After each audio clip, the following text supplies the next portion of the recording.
All right, happy Wednesday. Can you guys hear me okay? I see mutes, which is good, but I want to make sure it's working okay. There's somebody riding an ATV not very far away from me. I hear you really clear, teacher. Yay, good. Hi, Diana. Hi. How's it going in Arizona? Muted it. Sorry, I accidentally muted it. It's 105. Ooh, it's a little toasty. I mean, it's warm here today, so it must be extra warm there, but yeah, that really is. It's a nice warm here. Although 104 in Arizona doesn't sound as bad as it sounds to us. Doesn't feel as bad as it sounds, I should say. Okay, I see Christine and some Sam also, and then the other two, I'm not sure how to see who they are. I just see +2 on this device, so can't really tell who it is. See, oh, here we go. Jada is here, and TJ is here. Okay, cool. I can find it out that way. Learning about different devices.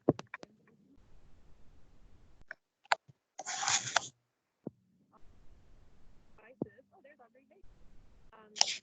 Different on each device. Sadly, work the same on every device. Product you're using.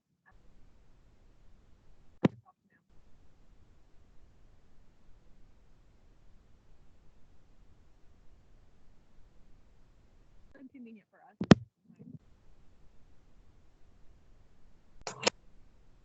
Trying to figure it out. I do think it's nice. Devices that you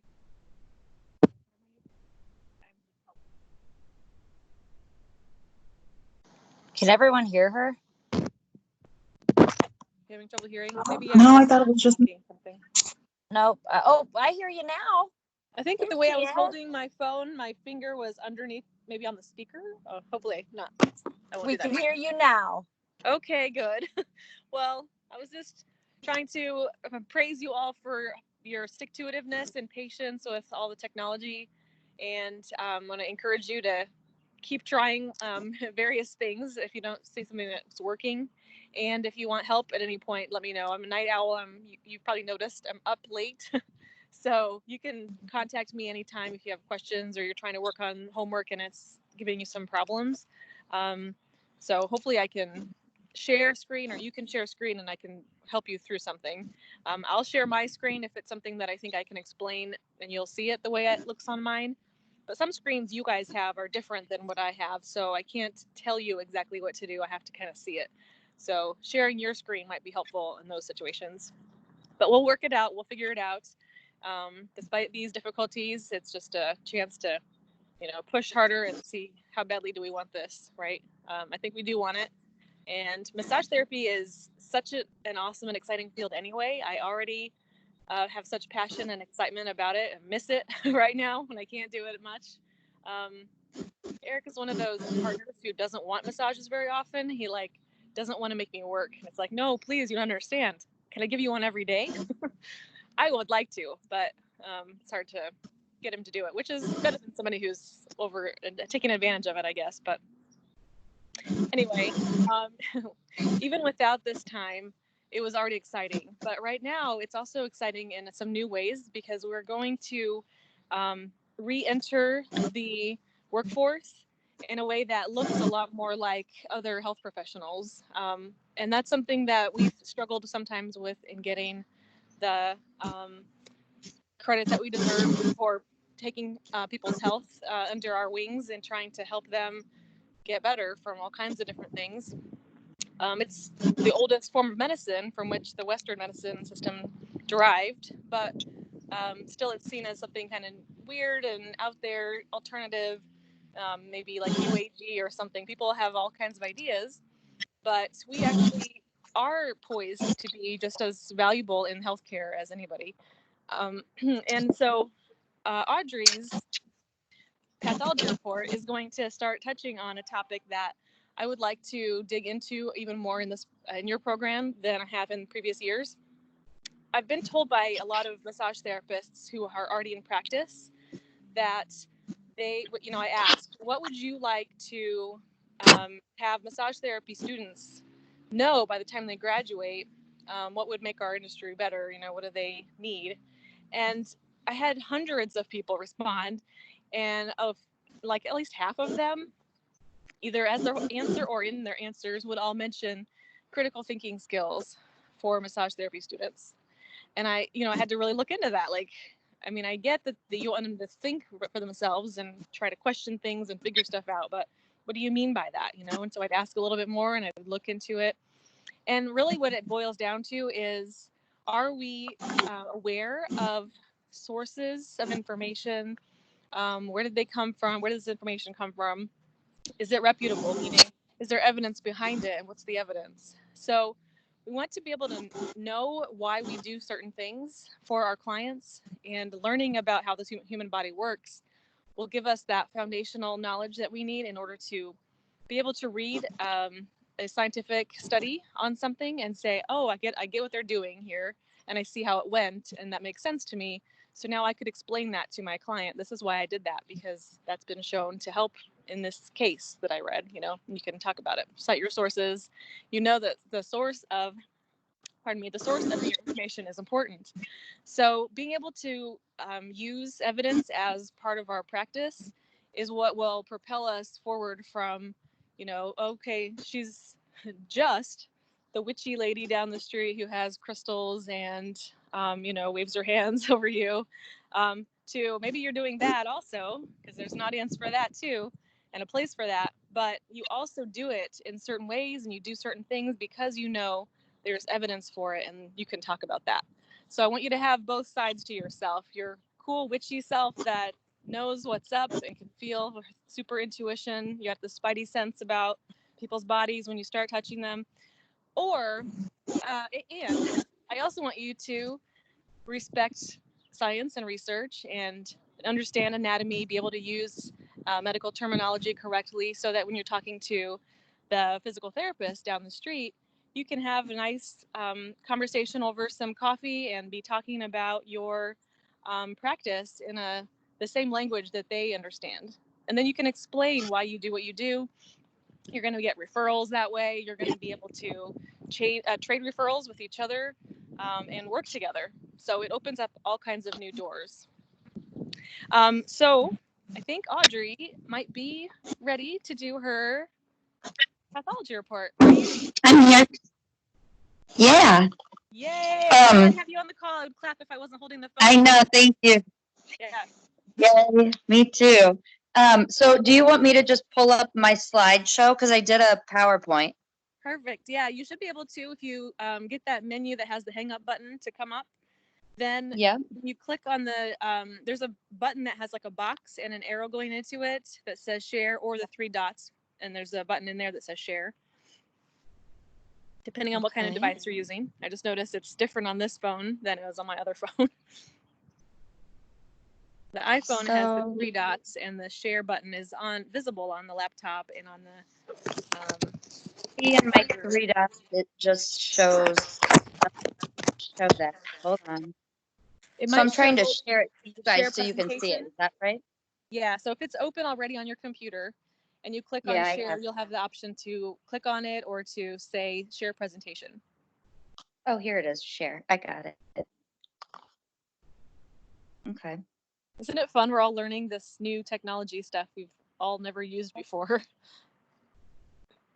At least I think all of us have had some feeling like that. Maybe somebody has used it before, but I didn't know. I had it a little bit through my work. So I just shared it. I mean, my business. Yeah, I see. Okay, it came through on the chat, I think. So we can click on that. But if you don't have audio on that, you still want to share. So you should be able to, when you click on the box with the arrow in it, share button, does it give you an option that says share presentation or share PowerPoint or something like that? No, it just says share. Okay, click on that. And then the Okay. next menu for me offers either I can share a PowerPoint, a photo, a video, or just my screen. So if you don't see PowerPoint, then just click on share screen. Well, it says, okay, so more, I guess. Maybe in there. Link sharing? Would that No, be that would it? be to send us. Because I shared it to Teams. Yeah, I saw it pop up, but that'll be something that each person will have to click on. For this, try Okay. sharing your screen so that we can see it from your screen as you go through it. Okay. Let me get out of this and just start over, I guess.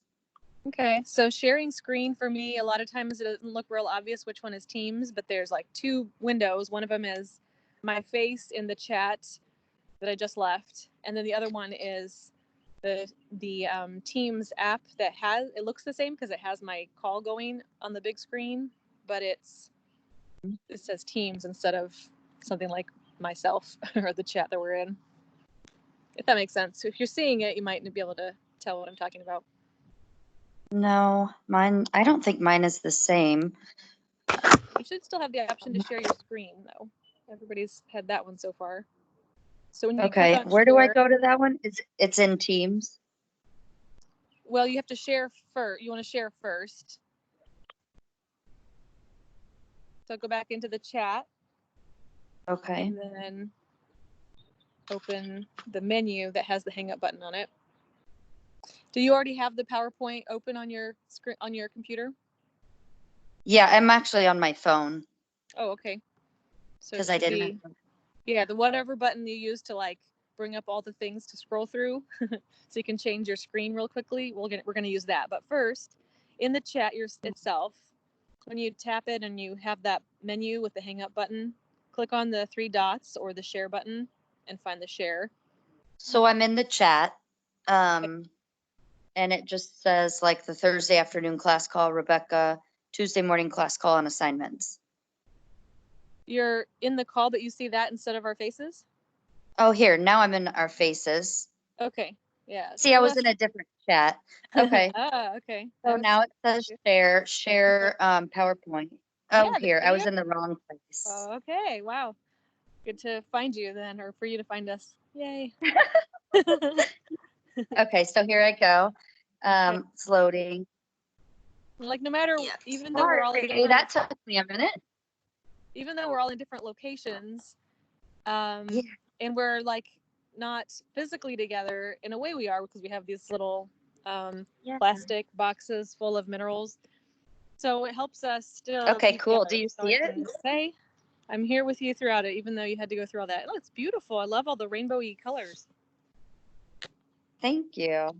So I did evidence-informed practice, and it was interesting.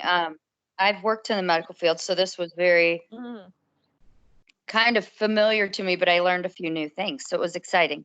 Cool. Just because it pertains to massage. So here it's going to load the next page.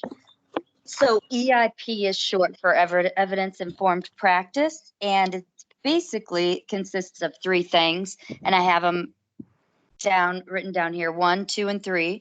The practitioner expertise. The practitioner must be knowledgeable and be up to date on all their skills and abilities to treat someone. And then the second one was just to make sure that you're up on all of your best research evidence, all the latest and newest things, along with knowing all the history and everything. But to know all the newest is the best, it said. And then 3 would be your client values, to make sure you're pleasing you're making your client's goals. And I wrote here, as the massage therapist, you need to always consider your client's goals and their massage, what they can handle, and whether it be their first massage or their last massage, make sure you're always asking them what you would like, what they need accomplished in their massage that day. Good. That time. And then here we go. It's loading. We can see it. happened to me too, that when my screen was black, everybody else could see the actual slide. So for me, when I was reading this, I picked out a few pictures. So the best research evidence for me when I was reading it is there's so many different ailments people have, you know, maybe mental, behavioral, pain, any medical conditions. So I think those things are, to me, are really important to stay up on and know your best research and your evidence and your sources, your resources for those things. And the next one we were doing was our practitioner expertise. If you're working on someone's sciatic nerve, know the points and where to go, and the exercises to teach them to maybe do at home and some stretches. And last, we're doing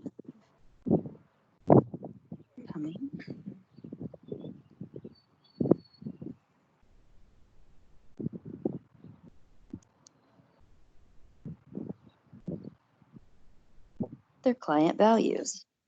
Making sure you're just maybe taking notes and jotting down a few things while you talk to them and they're laying there comfortable what their goals are is probably a good idea to, although you're pretty experienced, Rebecca, you probably don't have to do that. But for me, I might want to sit and jot down a few things they said so I can refer to it while I'm massaging. Like if they were having 2 or 3 different points of pain or problems, I don't want to forget or keep interrupting their relaxing massage and asking them, where were we going to do this again? Just maybe jot a couple. You know, just review back while you're doing your massage and not skipping over any things. And that's it, the end. Guys, nice job. Wonderful. And in answer to your kind of wondering, I actually always do write down stuff when I'm interviewing clients, like during their intake or the beginning of the visit. I always make some kind of note at the beginning, like I talk to them about, you know, how they feel since the last massage. So they'll tell me if it's better or worse, or if there's any changes at all that have happened. You know, and I can ask more specifically about certain health conditions. If they mentioned last time they were going to the doctor for something, I'll ask how that visit went. I always do some kind of notes at the beginning, what they want to work on and their goals. And then after the visit, I'll make more notes about what we talked about or what I did and any impact I noticed and things like that. So I still do always make notes. I don't usually do it while I'm in the treatment room. During that, I'm just focusing on being present with them, and I've kind of compiled a massage flow in my mind that's going to be the outline for the session. Sometimes things will change as I'm doing the work, so it's not always like a full plan because it can change. But I at least have an idea what I'm going to work on, which way I'm going to go around the body, which areas I'm going to work on, anything I'm going to avoid, anything like that. So I kind of have that going in my mind as I'm letting them get dressed, having my drink of water or my snack, washing my hands, getting my lotion ready, all that stuff. So I still do make notes. So there you go. That was awesome, Audrey. I loved it. I'm going to have to watch it, open the one you sent too, because I'd like to read some of those slides a little bit in more detail. It looks really good. So that's a topic that we're going to be talking more about than we have before, because I've always been a geeky person anyway. I like science and I like to learn stuff. So I'm always seeking out information, and I really love reading the trade journals that we'll all be getting automatically. It's like they get mailed to you all the time. So I got one sitting right here, Massage and Body Work. There's several different trade journals that we get sometimes with just our insurance when we graduate, or student insurance, which is also an option for you. So those things I like to do anyway, but I'd like to put a little bit more emphasis on it during our sessions together so we can start practicing, looking things up, and being able to more and more increasingly understand what we read and be able to apply it. And we also have somebody else on the call who needs to submit their report, I think. Let's see. Oh, is it Diana? Trying to remember who hasn't done it yet from my list I'm looking at here. I think so. My list is in the other room of who actually completed theirs. Anybody else on here who has not done your pathology report for the group yet?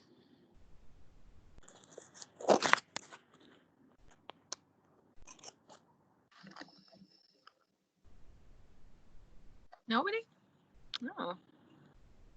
You've all done it. Okay. Well, yes, that's good. Trying to find my list again. I really got lost in my screens and it went somewhere I didn't intend to go and didn't know how to get out of immediately. Okay. All right. Well, that's cool. If we don't have anybody else on the call to do their path report, I will do for the rest of the call a little reading from Massage and Bodywork. I brought this out because I glanced through it last night and there's an article in it that talks about how the body perceives pain, and it talks about even the gate theory. So it might be actually a good time to read it as a useful review. So it is an article from Whitney Lowe, who is the developer and instructor of one of the profession's most popular orthopedic massage training programs. It's a male person named Whitney. His texts and programs have been used by professionals in schools for almost 30 years. And his website is academyofclinicalmassage.com. So he's quoting he's using as sources a couple of publications. One of them is Explain Pain Supercharged from Mosley, who's, I know, the last name of one of our textbooks, one of the it's the one that our school doesn't use, but another massage therapy textbook that is commonly used in schools. And Butler are the ones who authored that. And they're from Adelaide, Australia. That is like one of my top places I'd like to move. I don't know why. I just always thought Adelaide sounds like the most beautiful place. It's just around the southern western tip of Australia. So it's from 2017. And then there's another article that this article is going to reference, which is Pain Research and Treatment from 2015 by A.D. Vygotsky and R.P. Bruns. The role of descending modulation in manual therapy and its analgesic implications, a narrative review. So that's the article. There's going to be some quote from it or some explanation from it in this article. I'm going to see if I can turn my camera around. Oh, my video's not even on. Hey, I'm back. Okay, so I'm going to see if I can turn my camera around so you can see what I'm reading. Here we go. It's from November, December 2017, Massage and Bodywork magazine. And this is on the science of nerves. And it's called Signs of Change, Understanding Client's Pain by Whitney Lowe. This is a picture from Descartes showing the pathway for pain signals. Look at that. Descartes is like a long time ago, y'all. Sorry about the shadow. He's got a line going up from his foot that's burning, through the leg, up the back to the brain. They knew it. All right. This is an exciting time to be in the massage profession, thanks to research that is shedding new light on various facets of our work. Oh, I have papers blowing. Hold on.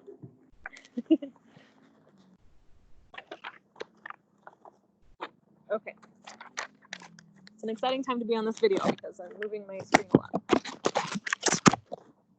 In this column, we're going to share an exploring.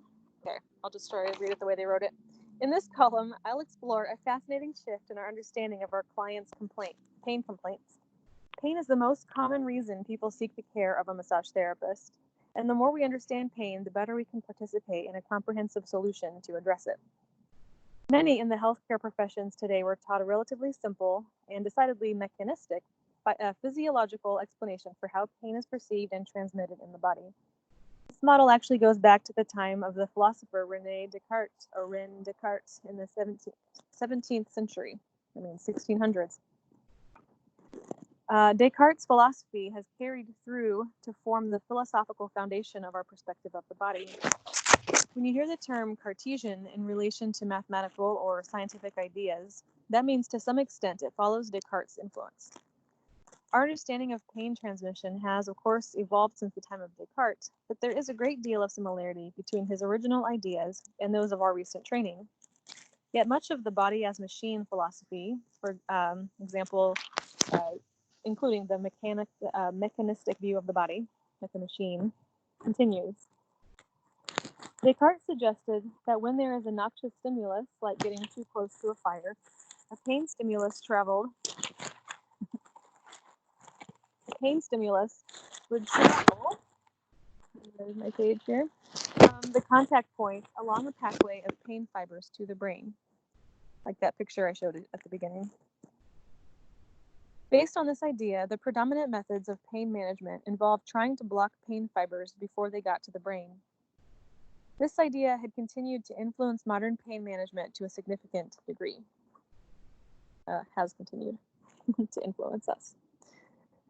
On this page, there's a quote that says, "It is helpful to think about pain as an alarm that is generated by our body, just like the alarm system that may be protecting a home." So pain isn't necessarily something we want to avoid. I mean, in general, that's what it means, is something we shouldn't be experiencing, is not, something that's against our homeostasis is happening. But a lot of people just want to not have pain, and they don't realize that pain could be a messenger from their body telling them something's wrong. More recent neuroscience has modified these ideas, but many are still taught that the body has pain receptors that, once stimulated, send a pain signal to the brain. However, there aren't any actual pain receptors, so to speak.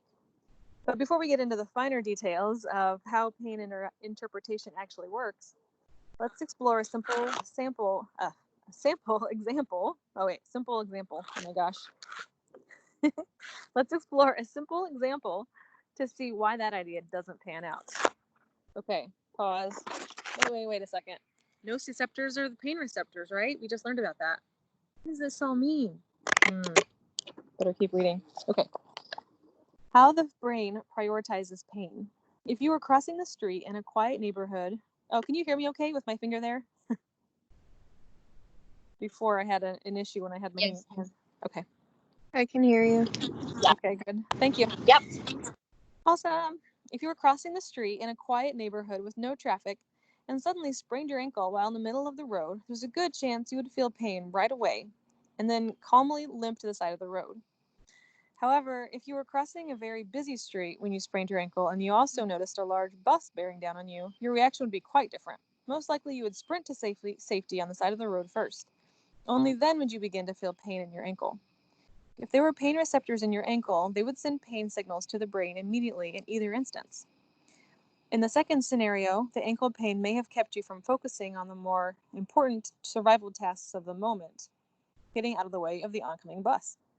We now recognize that pain is far more complex than previously thought. Pain signals do involve sensory receptors connected to nerve fibers that go to the brain. Sorry, I stumbled on that one. I'll read it again. We now recognize that pain is far more complex than previously thought. Pain signals do involve sensory receptors connected to nerve fibers that go to the brain. The sensory receptors responsible for sending information about a noxious stimulus, like when you sprain your ankle, are called nociceptors. Oh, there they are. So that made sense. The sensory receptors responsible for sending information about a noxious stimulus, like when you sprain your ankle, are the nociceptors. They are sensitive to chemical, mechanical, and thermal stimuli. But pain isn't felt until the brain receives those signals and interprets the input as pain. So pain isn't felt until the brain receives those signals and interprets the pain input as pain. This activity happens instantaneously, and it's not under conscious control. It's helpful to think about pain as an alarm generated by your body, just like an alarm system that might protect the home. Multiple sensors around the house detect motion or sound, and the system determines which ones are minor, like a leaf falling in front of the door, and which ones are important, like someone breaking into the house. The alarm signal doesn't go off with every sensor change, only when the ones that are indicative of a potential threat. Just like that alarm system for your house, the nociceptors send many pain signals to the brain, but the alarm, pain, isn't set off until that information is processed and it is determined that a significant threat exists. Therefore, we now talk about pain being an output of the brain and not a pain signal that is coming from the periphery and traveling to the brain. It is very much like those other nerves, the other senses we have. For our hearing, sound waves are captured by the eardrum, but it is not conceived of as a recognizable sound until the brain organizes the information received from the sensory receptors in our ear. The idea that pain is an output of the brain should not be confused with dismissive statements that are often given to patients whose pain is still a mystery to their healthcare provider. In some cases, when a healthcare professional has not been able to identify a clear biological cause of pain, the patient or client may be told the pain is psychosomatic or all in their head. This is not what is being implied by stating pain is an output of the brain. Pain can come from many factors, and pain without obvious tissue damage is just as real as pain felt by the person who has an observable injury. It is common to find people who have very little or no apparent tissue damage, but a great deal of pain. Conversely, it is also easy to find people who have a significant tissue damage, but no pain, or pain that comes on much later than the initial tissue insult. Examples include highly competitive athletes or soldiers who were severely injured but did not feel pain because there was something more important that their brain was focusing on, like winning the competition in the athletic person or staying alive on the battlefield. Both of these situations produce a clinical conundrum that is difficult to explain with the former Cartesian model of pain receptors from the periphery to the brain. So how do pain signals actually work? Interesting, right?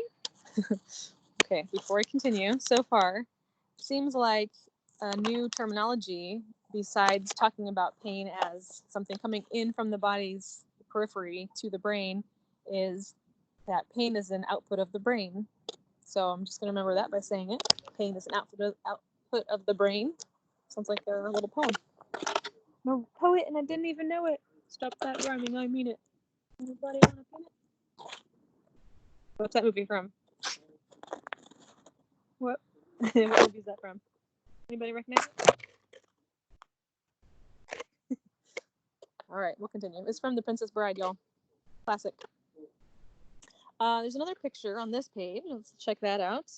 This is a myelin sheath surrounding a nerve fiber. So the myelin sheath is the yellow part. It's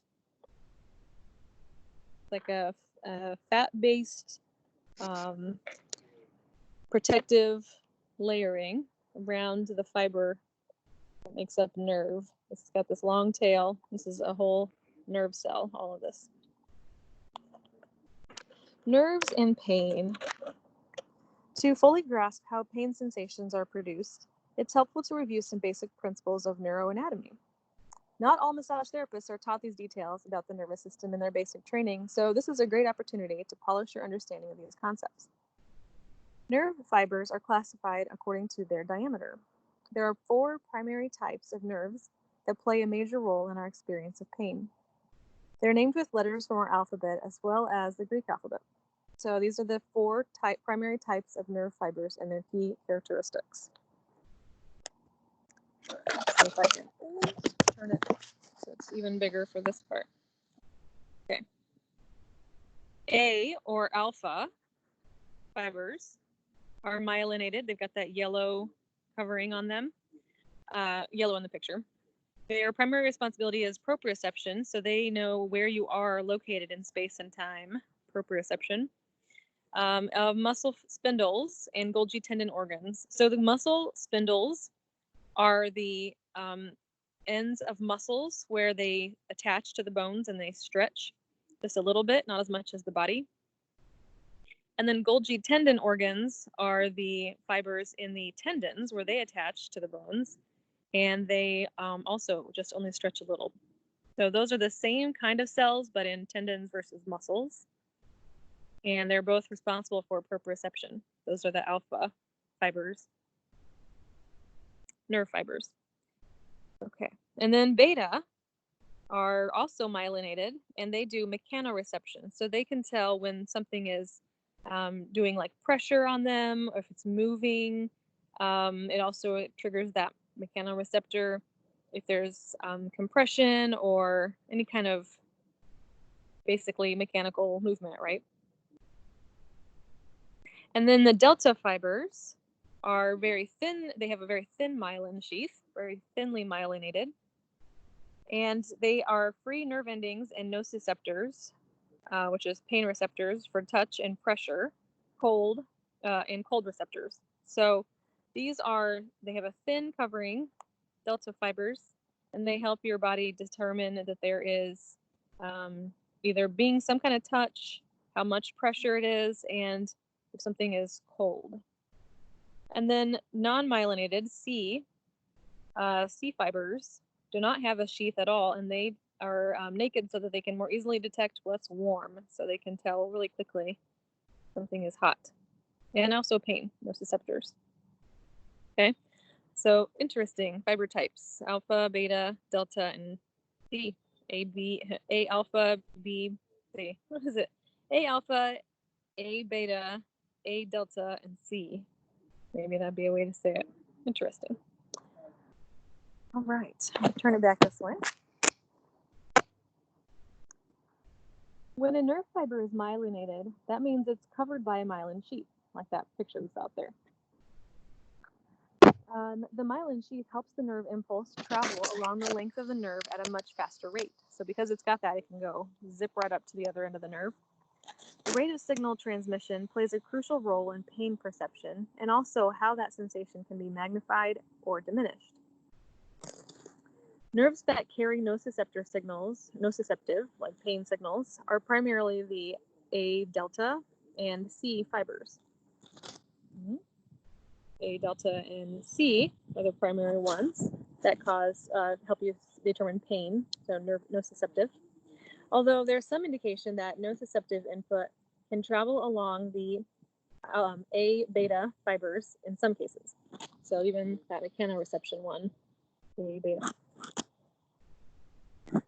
Often when you have an acute injury, you feel a sudden, sharp, and strong pain first that is followed by more persistent, dull, aching pain afterward. The strong and sharp pain is mostly from A delta fiber signals, which arrive at the brain before the slower, non-myelinated, nociceptive. Let's try that again, so you can see both at the same time. Okay, the strong and sharp pain is mostly from A delta fibers signals, which arrive at the brain before the slower, non-myelinated, nociceptive signals from the C fibers. The C fibers are responsible for the latent, dull, aching pain that comes on after the immediate pain from an injury. There's also an indication that C fiber nociceptive signals are mainly responsible for many of the chronic pain complaints that persist for long periods of time. In 1965, two researchers, Ronald Melzack and Patrick Wall, published a paper outlining a new theory of pain modulation that emphasized an expanded role for the central nervous system and de-emphasized the notion of pain receptors in the periphery and the idea that they were sending pain signals to the brain. This theory has come to be known as the gate control theory of pain. Dun, da, da, da. Gate control theory. While it has been modified from its original presentation, there's still strong evidence that and the experience. Sorry, I lost my spot. There's still strong evidence to support the idea that signal transmission and the experience of pain can be modified in the way they were originally described it. Let's take a look at how that works. Okay, so gate control theory. Nociceptive signals are sent from specialized sensory receptors in the periphery of the body. Once those sensory receptors are activated, they send a message primarily along the A, delta, and C fibers. But the body is also getting sensory information from other receptors simultaneously. Proprioceptive signals about the body's position in space and signals about joint position from the mechanoreceptors are traveling on a much faster A alpha and A B fibers. They get to processing stations in the spinal cord and central nervous system faster than the nociceptive signals traveling on the A delta and C fibers. Okay, so here's a picture to illustrate that. This is a schematic representation of the gait control theory. The top here where the skull is next to a green line is the proprioceptive signal from the periphery. So there's some part of the body, it looks like it's out in the shoulder, that is telling the brain that it is moving. So it's in a different position in space. The body's in a different position. So it's telling the brain that. And then the nociceptive signal, which is pain, is coming from the periphery as well. And it's going from the shoulder only to about C7. 1, 2, one doesn't have 1, 2, 3, 4, 5, 6, 7. Yeah. 1, 2, 3, 4, 5, 6, 7. Actually, like C, well, yeah, C7. Okay. So the nociceptive signal that says there's pain here at the shoulder is only at the C7 mark when the movement signal is already at the brain. The nociceptive signal is inhibited when it reaches the central nervous system because the proprioceptive signal arrived first. So they're following these tubes of the nerves that we have in our body. And then when it gets into the spinal cord, that's when it's the central nervous system. So the nociceptive signal from the periphery can't reach it because it is it was beaten there by the proprioceptive signal. All right. Okay. So back to over here. The gait theory suggests that there's a neurological gait, not a truly mechanical gait, but a metaphorical one, in the spinal cord that closes down to limit the amount of information being sent to the brain for processing. This is maybe similar to when your brain is overloaded by technological issues and family issues, and there's chaos in your environment, and you just get overwhelmed. There's a gate that shuts down how much information can be sent to your brain, right? You just shut it down. You just don't want to deal with it right now. You got to go do something else. Maybe it's kind of like that for pain. Okay, so the metaphorical gate in the spinal cord closes down to limit the amount of information being sent in for processing. When the proprioceptive signals arrive at the gate first, the gate shuts down, and the slower traveling nociceptive signals, it shuts down the gate to those nociceptive signals that are slower. With fewer nociceptive signals getting through, there's a decreased pain sensation. The benefit of mechanoreceptors and proprioceptors outpacing the nociceptive signals means that the most important stimulus is perceived by the brain first, as in the example of the person with the sprained ankle sprinting to the sidewalk to avoid a bus. This mechanism also explains why rubbing a painful body area reduces the pain experienced in that moment. Massage therapists should take note that some of the positive effects of massage related to pain management may very well be attributed to mechanisms described by the gait theory. We have yet to research this fully, but certain techniques like active engagement methods where there is simultaneous massage along with concentric or eccentric muscle engagements may be capitalizing on the pain gating process. It's likely that that proprioceptive information coming from this massage technique, along with the joint movement and muscle contraction, closes the gate on nociceptive signals and thereby decreases pain.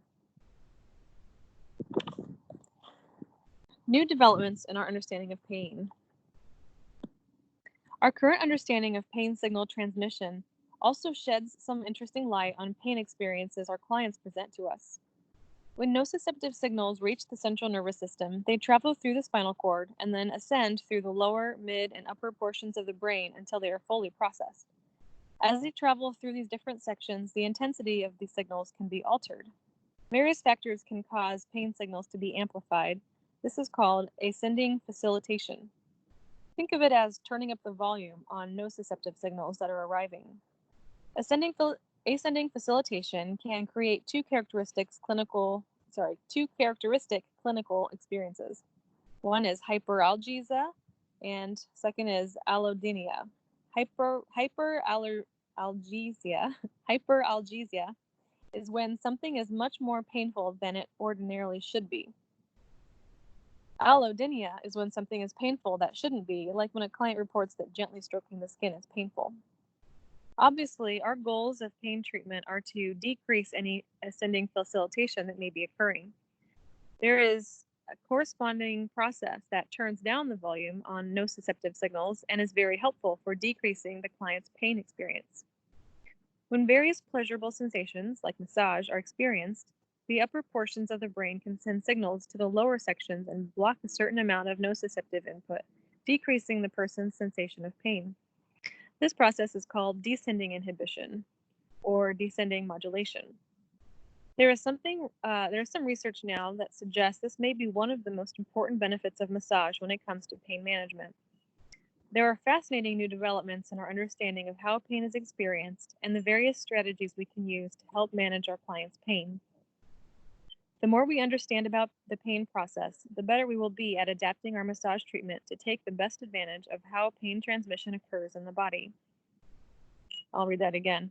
The more we understand about the pain process, the better we will be at adapting our massage treatment to take the best advantage of how pain transmission occurs in the body. In upcoming installments, I guess there's going to be more articles. I'll have to look for them after this from 2017 and 18. We will further explore some of these important concepts about how to use this new research to best help our clients. So this was from this article, or this edition of Massage and Bodywork. I've got them all somewhere. I brought them home from my studio, so they're either here or in storage.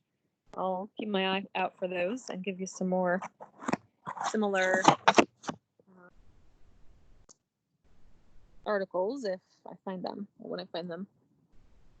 I think we're probably about up to the time. Let's get close. Is there anybody else who just joined us who still needs to do their pathology reports?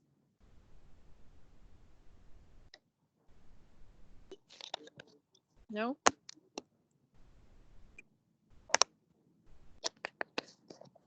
Okay. Well, if there's nobody else for that, I want to make sure you all know that I just posted before the call an attendance assignment for today. It should be quick and easy. It's a quiz about an anatomy of movements, like names for movements, and I had fun making it, so hopefully you'll enjoy it. And I guess you guys are probably getting started with your pathology assignment for this chapter, which was kind of a big one with a fun video to culminate. So is anybody already working on their video? Doing any practice with your family members? You don't know what I'm talking about yet. Ooh, who was that? It's me, Jacob. You said you started working on it? Yeah, I actually just started watching the video. Nice. Cool. Well, I'm excited to watch it and see what you guys are going to come up with. It's basically like, if you haven't seen this yet, then I urge you to check out your pathology report assignment, or equivalent of a report for this chapter 12. And it's going to involve a role-playing somebody in your family scenario out of the book. So get started on thinking about that if you haven't tried it yet. Try thinking about it. Okay, anybody have any questions or comments or concerns? Yeah, I just wanted to ask you a question. This is Diana. Okay. Do you do grades like monthly, bi-weekly, like, how do we know that's a where good we're at question. in the class? Sure, yeah. To That's know that fair. we need to kick it in high gear, so to speak? Well, I know that eventually I'll be doing it every week. I'm not caught up right now to be able to promise that for this week, but I should try to, I should have it, I can be working on it so that by the end of next week I'll have them, possibly sooner, but I'll give myself that. And then after that, I should be able to keep up on it. It's been a matter of technology at this point, but I can work it on, kick myself into higher gear on getting Yeah, all no problem, sister. I totally understand. into a spreadsheet. Yeah. Okay. Okay. I have a quick question. This is Mandy. I was wondering, have you heard any positive note as far as maybe having small classes during the summer? Are they talking about possibly still opening the school during summer? I haven't heard anything from our campus. I know that the campus in Springfield has started doing some, like a Cool. soft reopen, but they're in a different state, which matters. So Oh, yeah. Yeah. So it might be that our governor's not going to allow any schools to go back at all, and like no students in the building for the rest of the year. I don't know if that's really true for us or not. It's just something I've heard out there on the grapevine from the regular world, not from the school. Right. So I'm not sure if they're Okay. going to do that or not. I have no insight about it. Okay. Good question. Sorry, I don't know Yeah. the answer. No, that's cool. Thank you. Yeah, you're welcome. Okay, if nobody else has anything, burning jokes that you want to tell, or I don't know, kid antics you want to tell us about, we'll finish up the call. You know, isn't it Yeah, real? real quick, Christine has a question here. So the gate theory, are we going to be tested on that? Yeah, it'll usually come up at some point, more than once, about just, you know, what is the general concept of the gate theory. So being able to kind of explain it will be beneficial. Okay, yeah, great. Thanks. You're welcome. Sure. Good question. Okay. And I have not been doing it as part of our class time together, but if we were in the real classroom together, I would be doing some kind of like yoga, deep breathing, meditation, tai chi, qigong, something exercise every day to like start the day. So I would recommend trying to find some. I've got a whole list, a playlist on YouTube of the ones I like to use, either for school or for personal. So I'll post a link to that playlist, I think.